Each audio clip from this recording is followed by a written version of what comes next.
हो गया, ठीक है. ठीक आहे. काल आपण डिफरन्सिएशन आणि ऍप्लिकेशन ऑफ डिफरन्सिएशन दोन्ही चॅप्टर संपवलेले. आज ठरल्याप्रमाणे आपला नेक्स्ट चॅप्टरला सुरू करायचा आहे probability. Next chapter number 7 math second.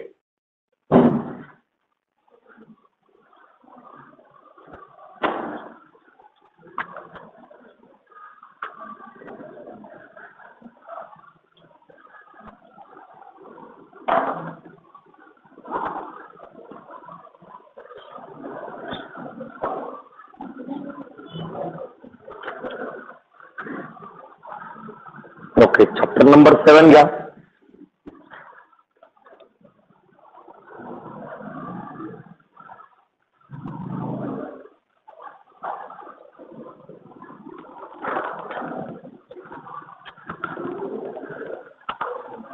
Math second.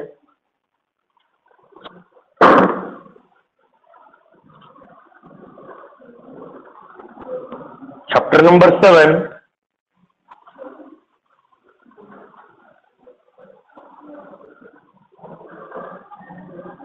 Probability distribution.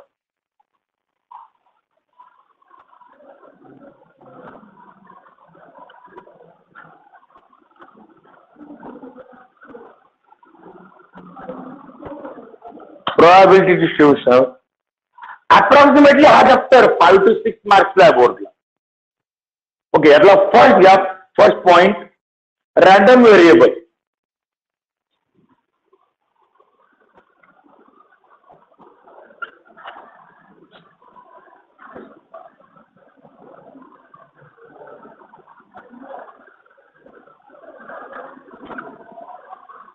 Okay,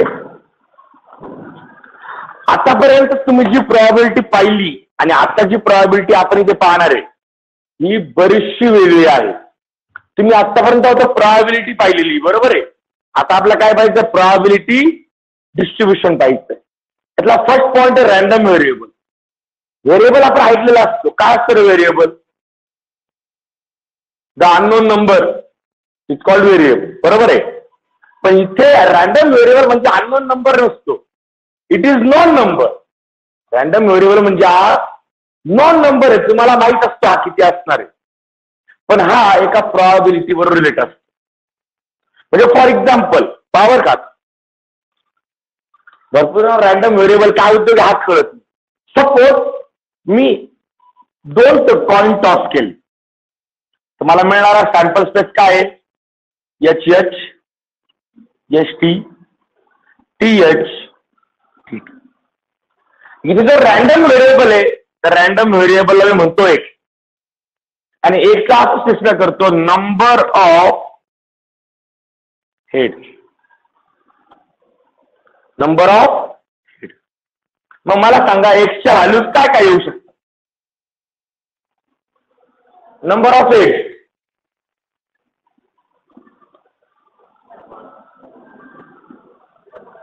one. Repeat करायची गरज 0. म्हणजे हे जर मी असेल तर that is X is equal to 0 1 आणि 2. आता हा जो आला इथे this is random variable. This is random variable.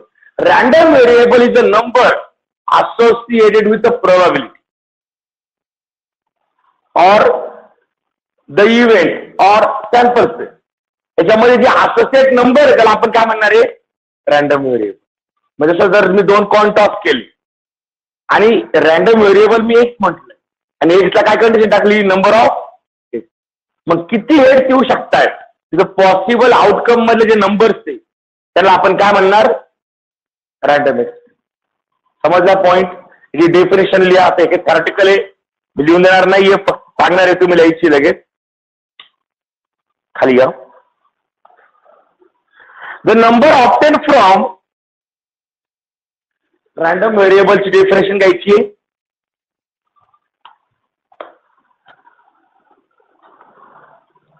The number obtain from the number obtained from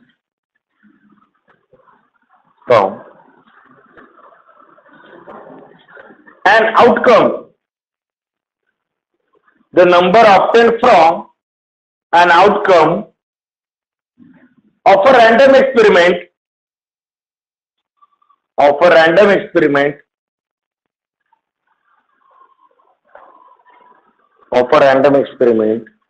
can take different values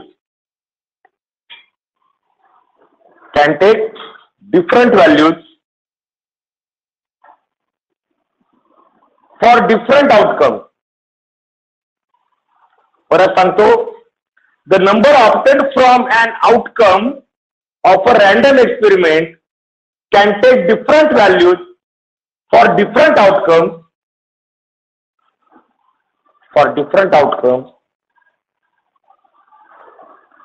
In this way,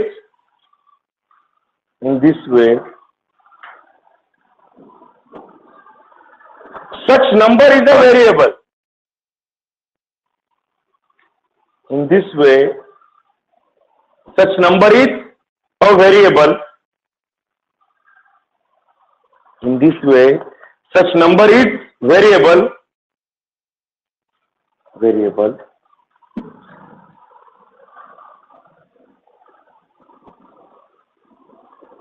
The value of this variable,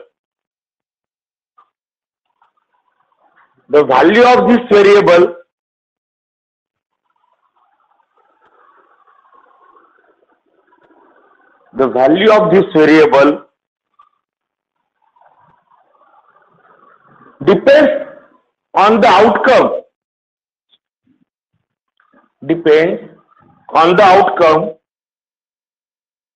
of the random experiment. Depends on the outcome of the random experiment.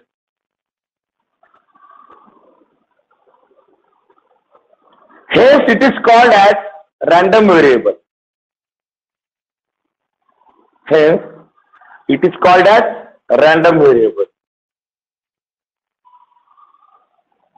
Hence, it is called as random variable. म्हणजे random variable जो outcome निघणार आहे त्या आउटकमला एक associate number आहे, त्या नंबरला तुम्ही काय म्हणणार आहे? Random variable. समजला विषय? ओके, खाली घ्या. Random variables are usually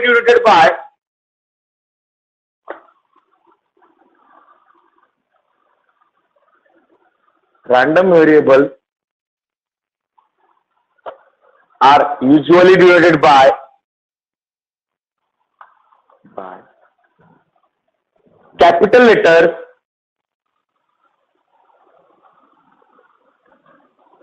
capital letters like X, Y, Z.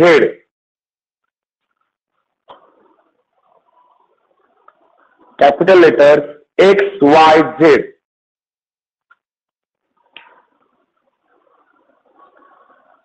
X, Y, Z. Okay, याला X, Y, Z दाखवतात, पण काही वेळेस याला स्मॉल लेटर मध्ये X आहे, याला Y आहे, याला Z आहे म्हणतो. आपण जनरली एक टाईप घेतो. ओके, हे पाहूया आपण एक्झाम्पल्स मध्ये. इथपर्यंत अडचण बोला बरं. रॅन्डम व्हेरिएबल काय असतं या डेफिनेशन तुम्हाला एक्झामला कोणी विचारणार नाहीये. रॅन्डम व्हेरिएबल म्हणजे काय? रॅन्डम एक्सपेरिमेंट मध्ये जे आउटकम निघणार आहे त्या प्रत्येक आउटकमला एक असोसिएट नंबर आहे, त्या नंबरला आपण काय म्हणणार? Random variable. ते कॅपिटल लेटर दाखवतात किंवा स्मॉल लेटरने पण दाखवतात. हे एक्झाम्पल नुसार होईल. ओके, पुढे घ्या. There are two types of random variables.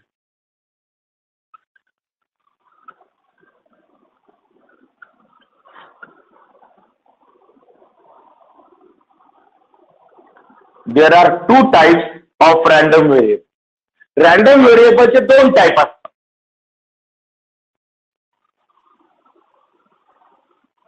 Number 1, discrete random variable.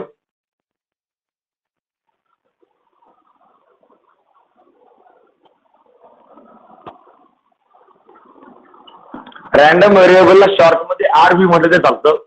Discrete random variable and second one is continuous. random variable. Discrete random variable or continuous random variable.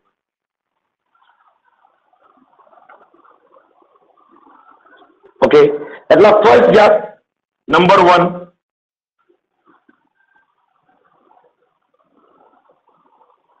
discrete random variable. Discrete random variable. इसे definition लिया. Discrete random variable definition: a random variable is said to be discrete random variable. A random variable is said to be a discrete random variable. A random variable is said to be a discrete random variable if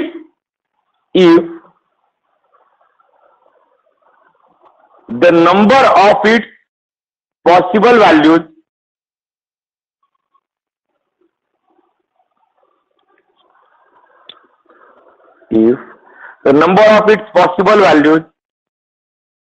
is finite.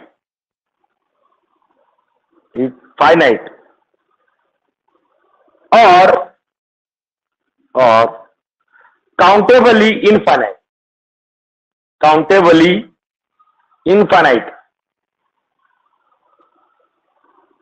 Okay, याला state variable सुद्धा म्हणतात. For example सांगतो मी. For example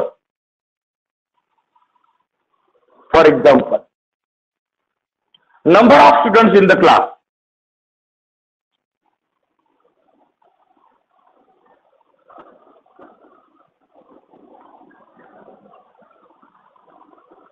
Number of students in the class. Okay, आता याला जर मी x म्हणतोय तर मला सांगा एक्सच्या पॉसिबल व्हॅल्यूज काय काय येऊ शकतात रे? Number of students in the class. समजा लेक्चर बोरिंग आहे, 0. कॉलेज लेक्चर आठव ना, 0, 1, 2, 3, 4 अँड सो ऑन. इथे मी फायनली थांबवलं का पुढे? हे इन्फिनाइट आहे पण काउंटेबल आहे ना रे. हे इन्फिनाइट आहे पण काउंटेबल आहे, बरोबर आहे. Okay, therefore number of students in the class. इथे तुम्ही जर पाहिलं तर व्हेरिएबलची इन्क्रीमेंट स्टेप बाय स्टेप होते बा. म्हणजे 0, 1 नंतर 2. त्याला त्यामुळे स्टेप व्हेरिएबल असं सुद्धा म्हणतात. कारण की आपण एक पायरी चढलो का पुढची कोणती असते? स्टेप नंबर 2 नंतर 3. म्हणजे 2.5 वगैरे स्टेप येते का? मग त्यामुळे डिस्क्रीट म्हणू. समजला उद्योग? ओके, नंबर 2 एक्झाम्पल लिहा.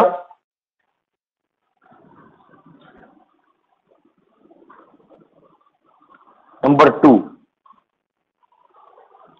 Continuous random variable.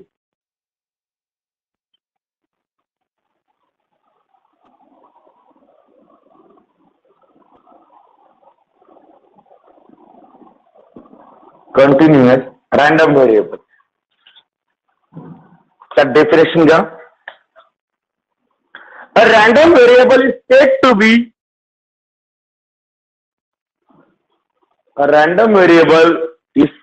be continuous random variable. A random variable is said to be continuous random variable. Continuous random variable if the possible value of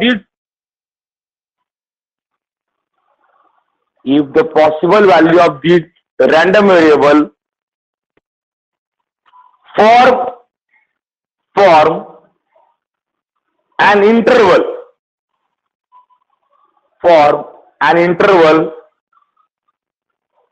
of real number.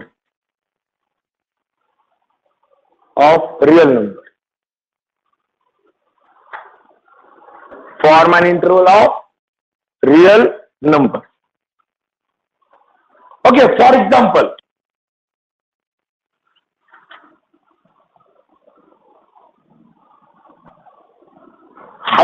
Of a child.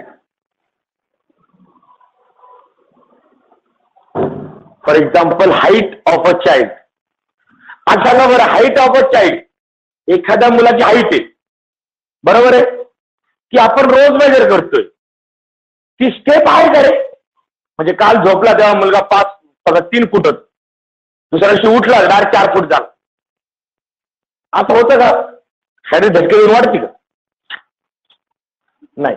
मग हे जे आहे, तुम्हाला तुमची height 5वी 6वीला केवढी तरी एवढी होती, आता एवढी झाली. समजाली कधी हाईट वाढली? अरे असं समजाली का हाईट वाढली? हो, काल लई बारीक होतं, आज लई मोठं झालं वाटतं या काही. ती कसं आहे? कंटिन्यू. मग हा जो आहे हा कंटिन्युअस व्हेरिएबल आहे. कंटिन्युअस व्हेरिएबल म्हणजे रिअल लाईनच्या प्रत्येक व्हॅल्यू घेतात. म्हणजे तुमची हाईट 4 फूट पासनं ज्यावेळेस 4.1 फीट झाली त्यावेळेस तरी मधल्या व्हॅल्यू सगळ्या घेतलेल्या आहे. म्हणजे 4.0001 पासून तर 4.1 पर्यंत सगळ्या व्हॅल्यूज घेत आलेला आहे.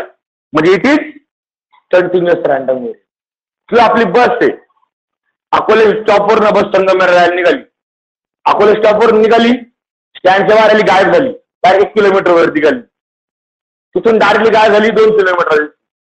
असं होतं का? नाही. त्या रोडच्या प्रत्येक व्हेरिएबल म्हणजे प्रत्येक व्हॅल्यू घेत घेत घेत घेत शेवटी आउट स्टेशनला पोहोचते. तसं स्टेप्समध्ये होतं का? नंबर ऑफ टोन 1 2 मध्ये 1.5 काउंट करणार आहे का आपण? डिस्क्रीट मध्ये direct step by step variable येत राहतो. पण कंटिन्युअस मध्ये स्टेप बाय स्टेप आहे नाही. म्हणजे डिस्क्रीट असतो, इथे आला इथून पुढे इथून पुढे फिक्सर आहे, पण कंटिन्युअस व्हेरिएबल असतो, तो आतमधली प्रत्येक व्हॅल्यू घेत घेत जातो. आणि त्यामुळे हा अनकाउंटेबल. हा जरी इंटरव्हल आला तरी सुद्धा हा अनकाउंटेबल असतो. मग खाली गेला टी.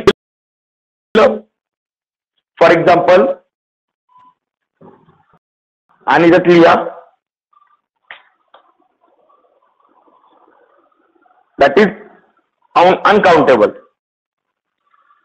अच्छा, फायनाइटली अनकाउंटेबल आहे. Uncountable.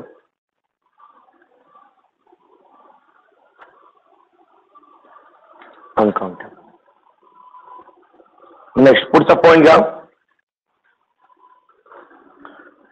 Probability distribution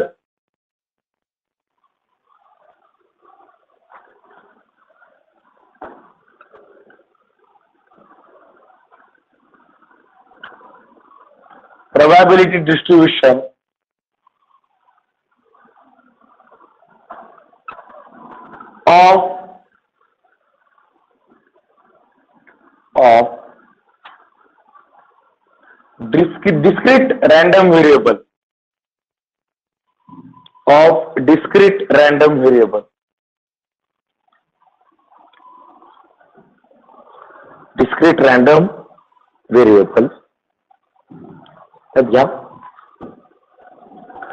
if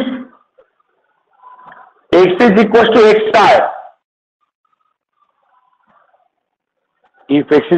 x star, be discrete random variable, then its probability distribution is given by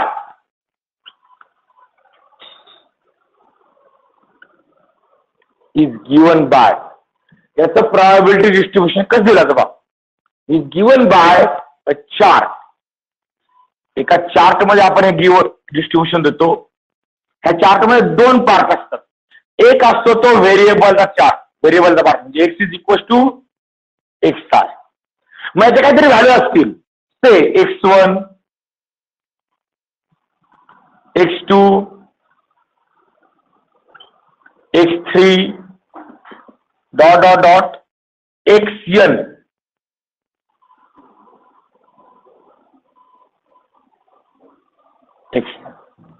आणि प्रत्येक नंबरला एक करस्पॉन्डिंग प्रोबॅबिलिटी असेल, that is P of X is equals to XR. P of X is equals to XR. मग X1 साठी जी probability असेल ती असेल P1, X2 साठीची P2, P3 and so on. Xn ला काय येईल? ओके, याला म्हणतात प्रोबॅबिलिटी डिस्ट्रीब्युशन. जर रॅन्डम व्हेरिएबल तुम्हाला दिलाय ना, याच्यासाठी करस्पॉन्डिंग प्रोबॅबिलिटी किती दिली, याला म्हणतात प्रोबॅबिलिटी डिस्ट्रीब्युशन. सध्या फक्त ही डेफिनेशन लिहून घ्या, याच्यावरच्या लगेच एक्सरसाइज म्हणजे एक्झाम्पल ते घेतं तुम्हाला एकदम क्लिअर समजून.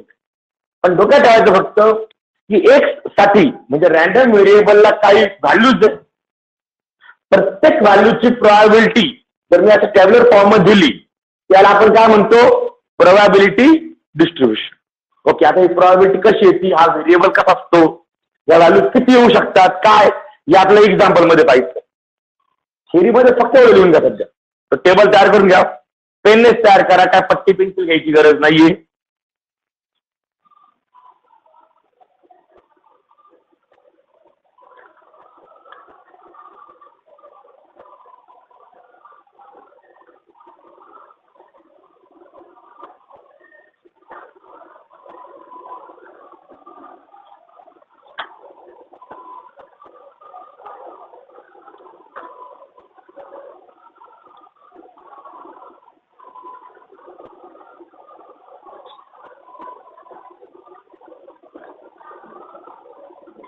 ओके झालंय.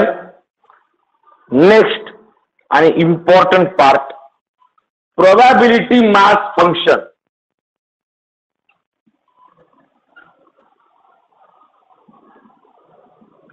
Probability mass function.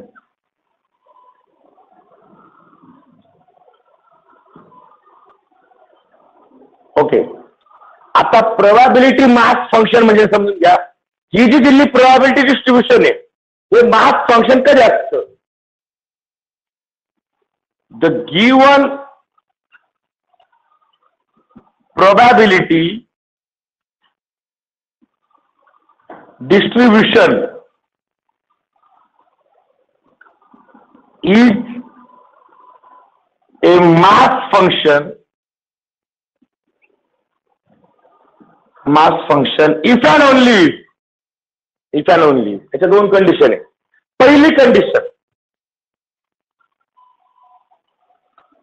All PI are greater than or equals to 0 for all I belongs to, so for all I. म्हणजे काय? पीआय म्हणजे काय? P1, P2, P3 हे सगळे कसे पाहिजे? एक तर पॉझिटिव्ह पाहिजे किंवा इक्वल टू 0. म्हणजे याचा अर्थ प्रोबॅबिलिटी कधी निगेटिव्ह येऊ शकत नाही. तसं पण तुम्ही 10th ला स्टडी केला असतं की प्रोबॅबिलिटी मिनिमम किती येऊ शकते? 0. त्याच्या पुढे त्याच्या कमी येऊ शकत नाही. मग सगळ्या व्हॅल्यू सगळ्या प्रोबॅबिलिटी कशा पाहिजे? पॉझिटिव्ह पाहिजे. वाटत आपण लिहू शकतो दॅट इज पॉझिटिव्ह. म्हणजे समजायला सोपं जाईल की सगळ्या प्रोबॅबिलिटी कशाला पाहिजे? पॉझिटिव्ह. समजा मी तुम्हाला 100 प्रोबॅबिलिटी दिलाय, एक प्रोबॅबिलिटी फक्त निगेटिव्ह केली, बाकीच्या 99 प्रोबॅबिलिटी पॉझिटिव्ह केल्या, तरी ते मास फंक्शन होईल का? नाहीतर तुम्ही फॉर ऑल म्हणताय ना, हे सगळ्या प्रोबॅबिलिटी कशाला पाहिजे? एक तर पॉझिटिव्ह आल्या पाहिजे किंवा 0. निगेटिव्ह चालणार नाही. ही मास फंक्शनची पहिली कंडिशन. आणि त्यावरती एक एक्झाम्पल फायनलला 100% मास फंक्शनचं एक एक्झाम्पल फायनलला 100%. Okay, next second example. Second point, summation of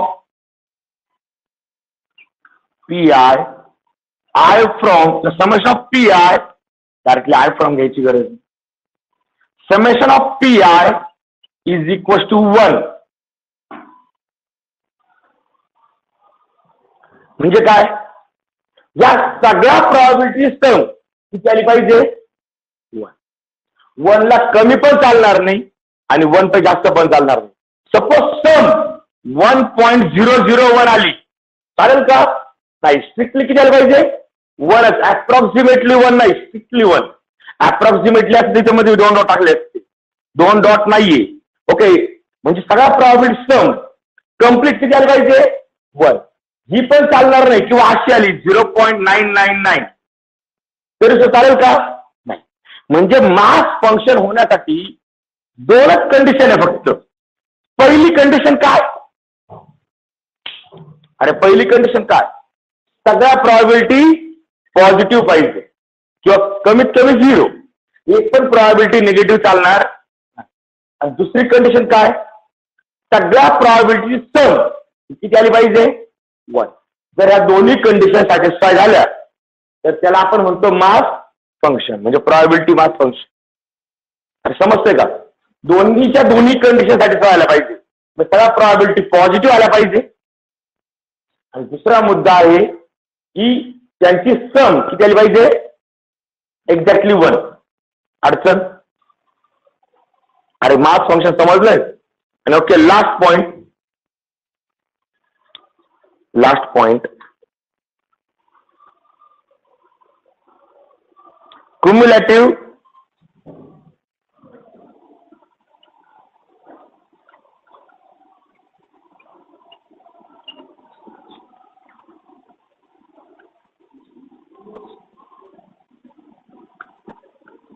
distribution function.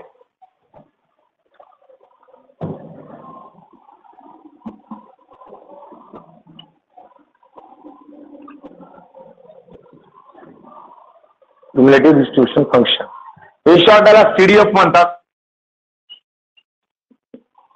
आणि मास फंक्शनला PMF म्हणतात. Okay, CDF. आता याचा अर्थ काय क्युम्युलेटिव्ह फंक्शनचा, तर सपोज f ऑफ एक्स, हा f ऑफ एक्स दाखवतात. f of X is equal to P of x is less than equals to x I. तर याचा मिनिंग असतो which is equal to sum of I from 1 to I किंवा 1 to xn घेतला तर येईल. फक्त लिहून ठेवा, याची डेफिनेशन काही उपयोगाची नाही.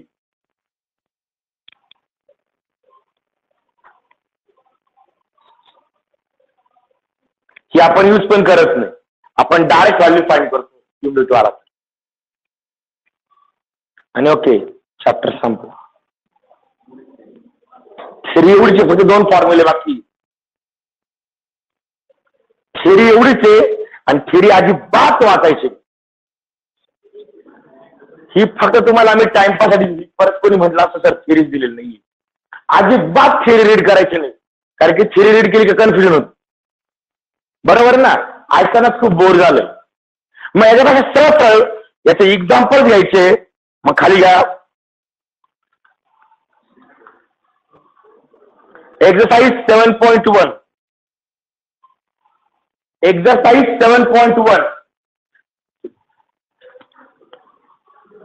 अरे याचा फोटो काय करायला ना,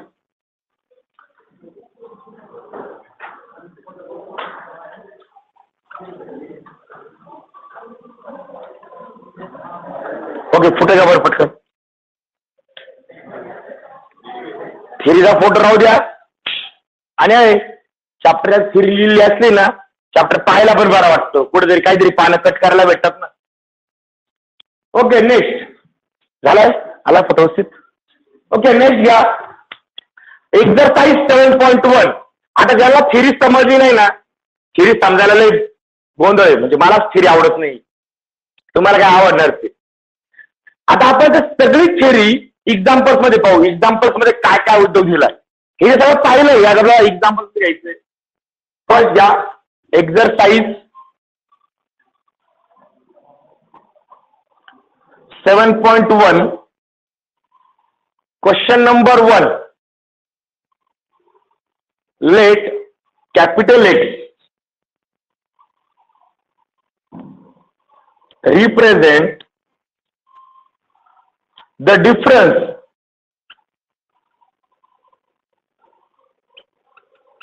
represent the difference between number of heads and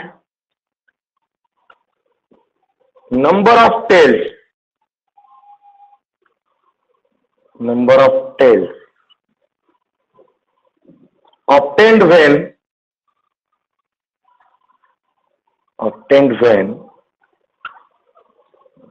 a coin is tossed 6 times. 6 times. What are possible values? What are possible values of x?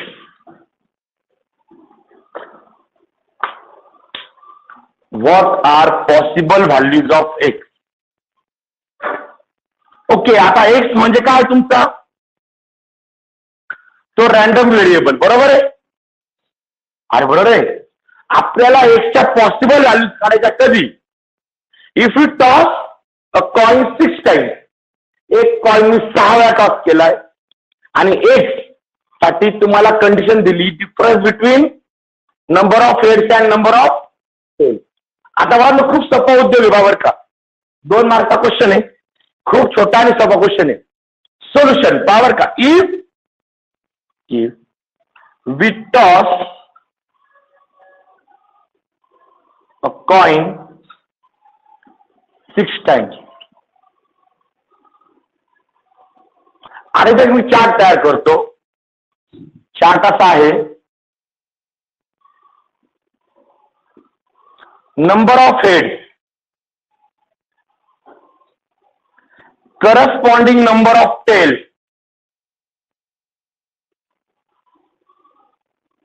आणि पुढे आहे तुमचा एक्स. एक्स म्हणजे काय? Number of heads minus number of tails.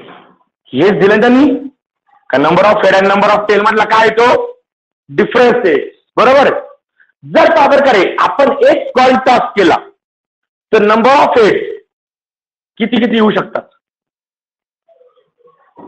असं होऊ शकतं number of heads आलेच नाही, 0. एक हेड आला, 2 पण हेड येऊ शकतात ना, 3.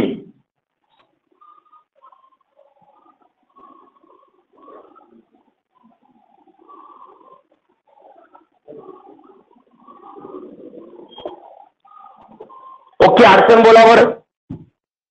नंबर ऑफ हेड्स जर एक कॉइन 6 वेळा टॉस केला तर नंबर ऑफ हेड्स एवढे येऊ शकतात. एकतर एका पण कॉइनवर हेड येणार नाही, सरळ टेल असतील, किंवा 6 पैकी एका कॉइनवर हेड आला, बाकी सगळे टेल आले. 2 कॉइनवर हेड आला, बाकी सगळे टेल आले.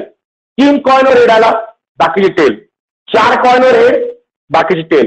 5 कॉइनवर हेड, बाकीचे टेल. आणि 6 कॉइन्सवरती हेड आला. त्याच्यापेक्षा वेगळं काय होऊ शकतं? अरे वेगळं. ओके, आता मला प्रत्येकाला करस्पॉन्डिंग नंबर ऑफ टेल्स लिहायचे. ज्या वेळेस नंबर ऑफ हेड 0 आहे म्हणजे एक पण हेड आला नाही, टेलचा नंबर किती असते? 6. हे समजलं खूप महत्वाचं. उलट पालट करायचं. एक जरी नंबर चुकला तर 0 भेटल. जर एक हेड आला तर टेल किती ती? जर 2 हेड आले तर अडचण. हा, आता एक्स म्हणजे काय? या दोघांमधला डिफरन्स, पण करस्पॉन्डिंग डिफरन्स आहे. काही जण म्हणजे सर आम्ही 0 आणि 5 डिफरन्स, असं होऊ शकतं का? नंबर ऑफ हेड 0 आणि नंबर ऑफ टेल्स 5. 6 कॉइन, एक कॉइन का उभा पाडला, त्यामुळे असा उद्योग होत नाही. उभा पाडला म्हटलं तर धक्का मारायचा, कुठेतरी पाडून द्यायचं. ओके, मग पहिली व्हॅल्यू ती 0 - 6 म्हणजे किती आली? मायनस. नंतर दुसरी व्हॅल्यू 1 - 5 म्हणजे किती आली? -4. तिसरी व्हॅल्यू 2 - 4 म्हणजे किती आली? -2. 3 - 3 0.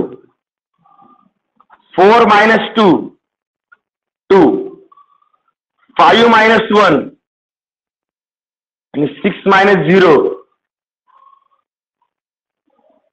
हे आहेत व्हॅल्यूज ऑफ एक्स. वरतीच तुम्ही लिहिले बरोबर आहे. Therefore the values of x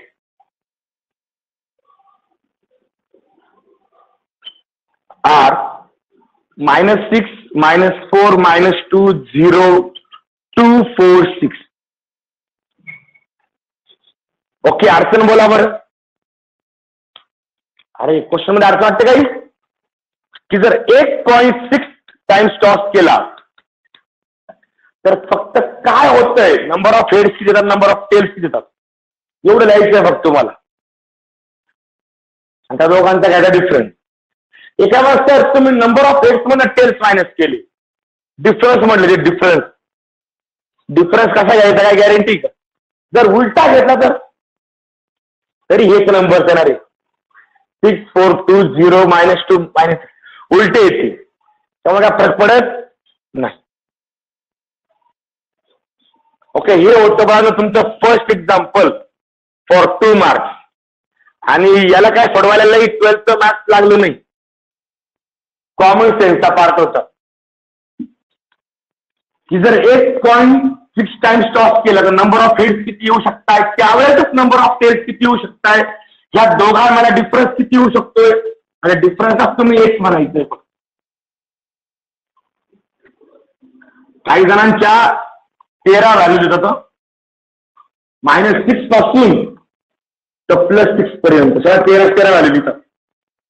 इथं ऑड व्हॅल्यूज येत नाही.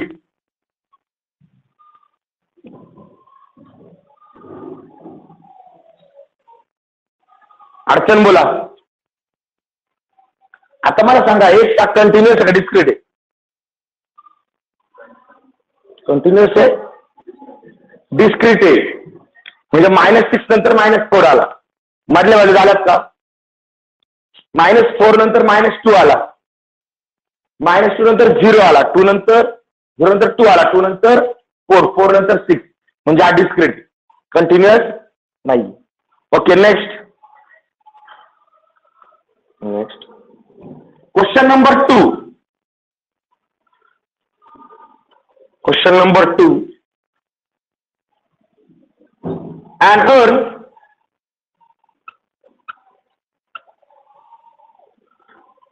contains 5 red and 2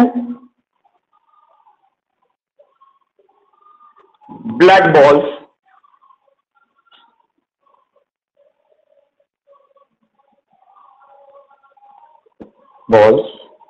Two balls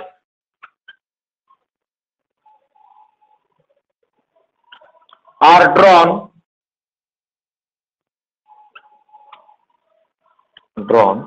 at random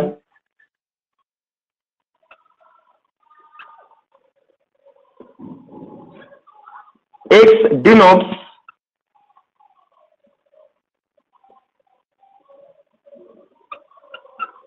number of black balls drawn.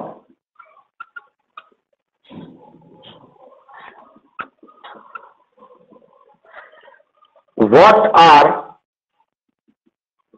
possible values of X? हा सुद्धा कॉमन सेन्सचा क्वेश्चन. काहीच न विचारले एक्सच्या व्हॅल्यूज काय काय येऊ शकतात. मग सोल्युशन सर्वात पहिले रॅन्डम एक्सपेरिमेंट येतो लिहा. रॅन्डम एक्सपेरिमेंट काय आहे? An contains 5 red and 2 black balls.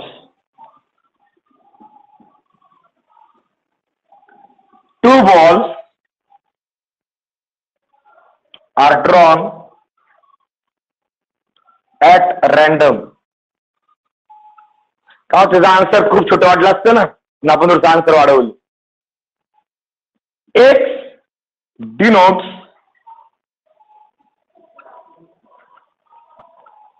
number of black balls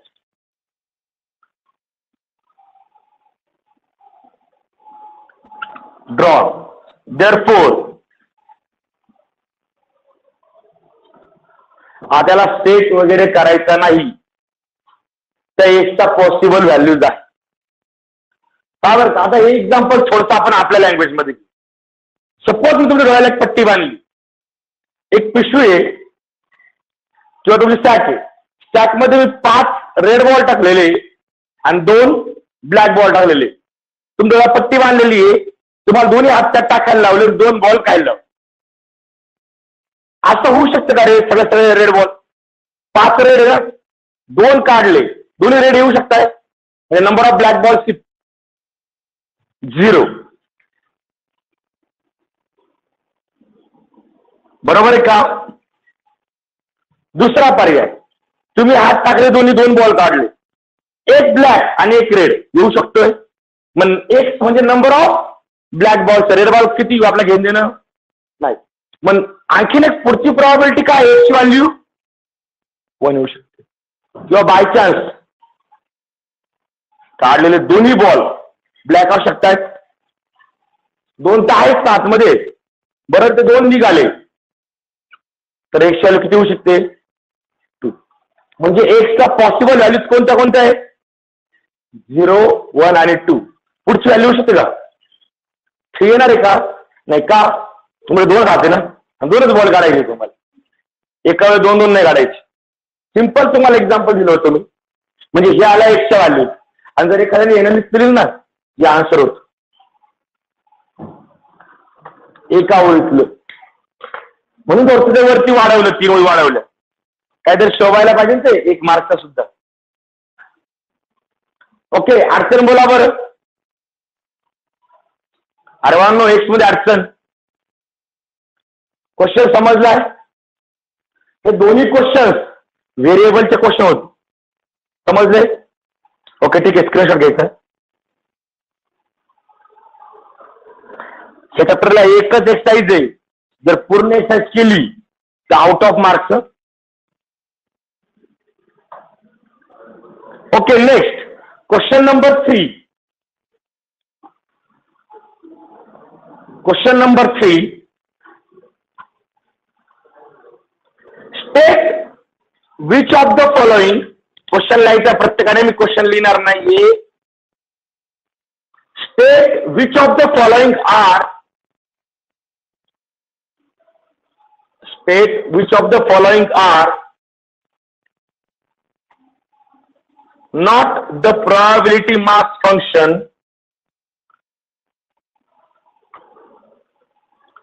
not the probability mass function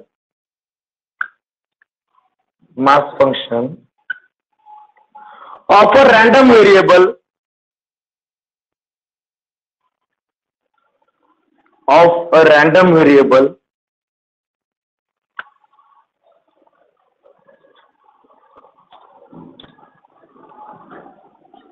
Give reason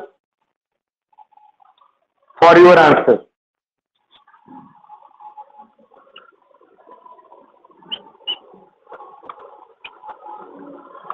Give reason for your answer. Question साइडला IMP लिहा. 2 मार्क्स. 6 क्वेश्चन आहेत, 6 examples आहे. 6 पैकी एखादं एक्झाम्पल 2 मार्क्स मिळू शकते. तुम्हाला फक्त मास फंक्शन आहे किंवा नाही हे ओळखायचंय. बरोबर आहे? बरोबर का?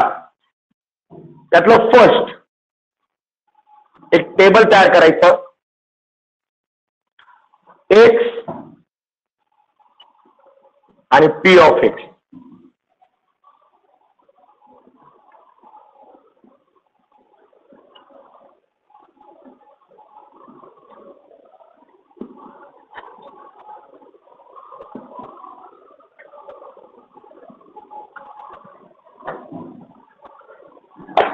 ओके बरोबर रायटिंग थांबवा 2 मिनिटं बघ.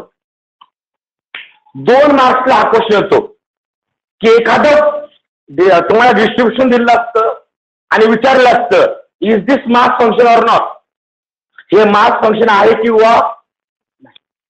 तर बाळांनो मास फंक्शन ठरवताना व्हेरिएबल्सशी आपला काही घेणं देणं नसतं. म्हणजे या व्हॅल्यू एक्सच्या व्हॅल्यू तुम्हाला काय दिलं त्यांच्याकडे चुकून सुद्धा पाहायचं सुद्धा नाही का. पाहायचं कुठे प्रोबॅबिलिटी पी कडे फक्त. बरोबर आहे. आता चेक करा मास फंक्शन होण्याच्या 2 कंडिशन.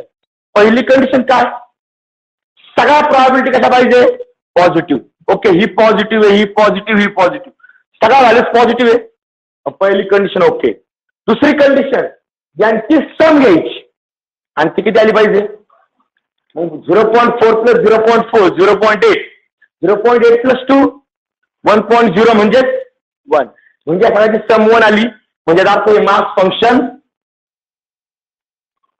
संपला ना क्वेश्चन. मास फंक्शन मग चेक काय करायचं नीट लक्षात घ्या. परत सगळ्या प्रोबॅबिलिटीज पॉझिटिव्ह पाहिजे. एक्सचा आणि मास फंक्शनचा काही संबंध नसतो फक्त प्रोबॅबिलिटी डिपेंड आहे. सगळ्या प्रोबॅबिलिटी पॉझिटिव्ह पाहिजे आणि सगळ्यांची सम किती आली पाहिजे 1 आली पाहिजे. अडचण ओके याचा आन्सर आपण उद्या लिहून घेऊ. तर क्वेश्चन समजलं. अरे ओरली सांगता येईल आन्सर ठीक आहे. लिहायचं कसं आहे म्हणता आपण उद्या पाहूया. उद्या म्हणजे संध्याकाळच्या लेक्चरला